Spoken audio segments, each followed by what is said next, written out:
pag-ibig ang kanyang Simbang gabi, paghahanda sa pagsilang ni Jesus. Siyam na buwan na dinala ng mahal na Birhen sa kanyang sinapupunan ang anak na si Jesus.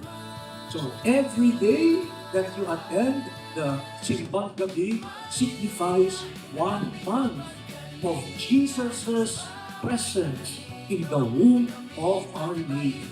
9 days signifying Mary's journey, where Jesus grew in him, and we hope Jesus will grow in us also.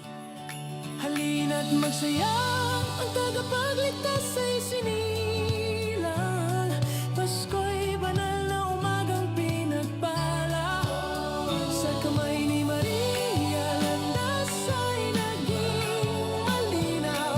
Manlalakbay ng pag-asa, kami umaawit at nagdarasal. Maria, ina naming mapagkalinga, sa bawat anino, kami patibayin mo.